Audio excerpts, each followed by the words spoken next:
జనాభా ప్రాతిపదికన లోక్సభ నియోజకవర్గాల పునర్విభజన ప్రతిపాదనను వ్యతిరేకిస్తూ తమిళనాడు సీఎం ఎంకే స్టాలిన్ ఆధ్వర్యంలో చెన్నైలో అఖిలపక్ష సమావేశం కాసేపట్లో ప్రారంభం కానుంది. వివిధ రాష్ట్రాల నుంచి సీఎంలు, సీనియర్ నేతలు హాజరు కానున్నారు. తెలంగాణ నుంచి సీఎం రేవంత్ రెడ్డి, అలాగే టీపీసీసీ చీఫ్ మహేష్ గౌడ్ హాజరవనున్నారు. బీఆర్ఎస్ వర్కింగ్ ప్రెసిడెంట్ కేటీఆర్ కూడా ఈ భేటీకి హాజరవుతారు. పార్లమెంటరీ సీట్ల కేటాయింపులో దక్షిణాది రాష్ట్రాలకు తగ్గింపు ప్రతిపక్ష పార్టీలు వ్యతిరేకిస్తున్నాయి. దక్షిణాదిని ఏకం చేసి కేంద్రంపై పోరాటం చేయాలనే అజెండాతో ఈ భేటీ జరగనుంది.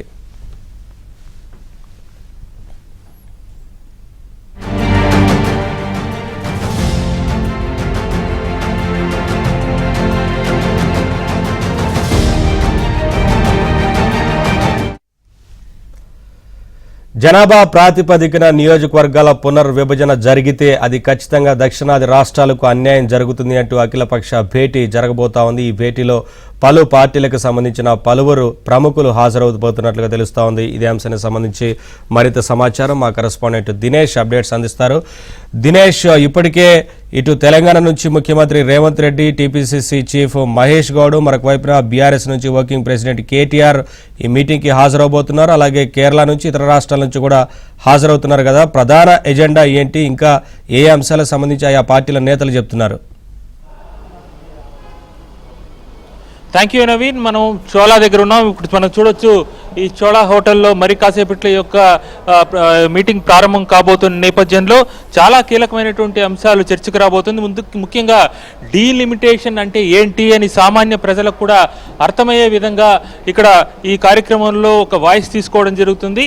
దాంతోపాటు భవిష్యత్ కార్యాచరణ ఏంటి అనేటువంటి ఒక ఉమ్మడి కార్యాచరణ, అంటే ఒంటరిగా పోరాటం చేయటం కేంద్రంతో సాధ్యపడే పని కాదు. ఎందుకంటే కేంద్రం ఇప్పటికే చాలా రాష్ట్రాల్లో, తన పార్టీ అధికారం లేనటువంటి రాష్ట్రాల్లో అటు చట్టపరంగా కావచ్చు, రకరకాలైనటువంటి అంశాలతో ఒక బెదిరింపు ధోరణితో వశం చేసుకునే పరిస్థితి అనేటువంటి ప్రచారం ఉన్న విషయం తెలిసిందే. ఈ నేపథ్యంలో డీలిమిటేషన్ కనుక జరిగితే హిందీ రాష్ట్రాల యొక్క సీట్లు పెరుగుతుంది.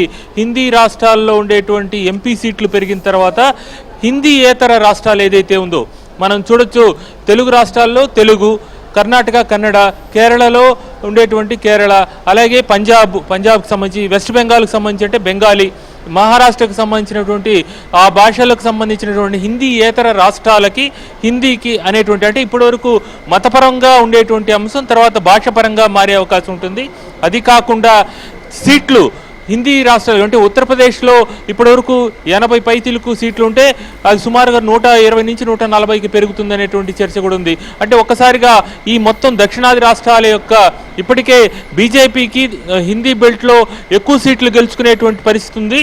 కాబట్టి హిందీ బెల్ట్లో ఎక్కువ సీట్లు వచ్చిన తర్వాత దక్షిణాదిలో పొత్తులు అవసరం ఉండదు, అలాగే ఇక్కడ ఉండేటువంటి సీట్లతో తన అవసరం ఉండదు. అప్పుడు ఏమవుతుంది, ఏకపక్షమైనటువంటి నిర్ణయాలు, ఏకపక్షంగా తాను ఏం చేయదలుచుకుంటే అది చేసే పరిస్థితి ఉంటుంది. అప్పుడు ఈ యొక్క ప్రాంతీయ పార్టీలు, దక్షిణాదిలో ఉండేటువంటి పార్టీలకు ఉనికి కూడా ప్రశ్నార్థకం అవుతుంది. వాళ్ళని తొక్కిపడేసే పరిస్థితి వస్తుంది. తద్వారా దేశంలో మరే పార్టీ కూడా బతికి బట్టగట్టే పరిస్థితి ఉండదు. అదే జరిగిన తర్వాత మొత్తం దీపముండంగా ఇల్లు సర్దుకోవాలి తప్ప మొత్తం కాలిపోయిన తర్వాత ఏం చేసుకోలేమనేటువంటి భయం ఈ పార్టీలందరిలో కూడా ఒక రకంగా నెలకొంది. దాంతోపాటు ప్రజాస్వామ్య హక్కులకి రక్షణ ఉంటుందా, మతపరమైనటువంటి అనేక అంశాలు కావచ్చు, ఏదైనా కావచ్చు, మైనారిటీస్ ఉంటారు అని భారతదేశం ప్రపంచవ్యాప్తంగా చాలా ఆదర్శప్రాయమైనటువంటి ప్రజాస్వామ్య దేశంగా ప్రస్తుతానికి ఉన్న నేపథ్యంలో ఆ ప్రజాస్వామ్య ఉనికి ప్రశ్నార్థకమయ్యే పరిస్థితి వస్తుంది. ఒక్కసారిగా హిందీ బెల్ట్లో బీజేపీకి కావాల్సినటువంటి ఈ మొత్తం మూలము పార్లమెంటు భవన నిర్మాణం జరిగినప్పుడు ప్రధాని మాట్లాడినటువంటిది. యాక్చువల్గా చెప్తే 76లో ఇందిరాగాంధీ డీలిమిటేషన్ 20 సంవత్సరాల వరకు ఉండదన్నారు. తర్వాత వాజ్పేయి 2001లో దీన్ని టచ్ చేయలేదు, దీని సంఖ్య పెంచలేదు. అయితే ఇప్పుడు 2026కి డీలిమిటేషన్ సంబంధించినటువంటి ప్రక్రియ మొదలు పెట్టాల్సి ఉన్న నేపథ్యంలో అది జనాభా ప్రాతిపదికన చేస్తే కుటుంబ నియంత్రణ వల్ల దక్షిణాదిలో కుటుంబ నియంత్రణ ఎక్కువ పాటించి జనాభాని కంట్రోల్ చేయగలిగినారు. ఇందిరాగాంధీ 76లో 71 నుంచి 76 వరకు కూడా ఈ కుటుంబ నియంత్రణ పైన ఎక్కువ దృష్టి పెట్టారు. ఆ కారణంగానే జనాభా ప్రాతిపదికన సీట్లు కుదరదని చెప్పేటువంటి పరిస్థితి ఉంది. అయితే అందుకు భిన్నంగా ఇప్పుడు కుటుంబ నియంత్రణ పాటించని జనాభా ఎక్కువ ఉన్నటువంటి బీహార్ కావచ్చు, ఉత్తరప్రదేశ్ కావచ్చు, అలాంటి వాటికి సీట్లు ఎక్కువ పెరిగితే కుటుంబ నియంత్రణ పాటించి సెస్సులు పన్నులు ఎక్కువ కట్టేటువంటి దక్షిణాది రాష్ట్రాల నుంచి ఆదాయాన్ని ఉత్తరాదిలో ఉండేటువంటి రాష్ట్రాలకి ఖర్చు పెట్టే పరిస్థితి ఉంది.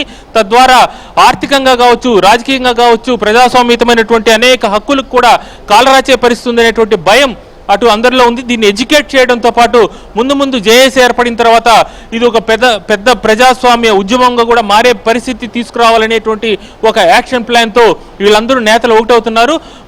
భిన్న ధృవాలు కూడా ఒకటవుతున్నాయి.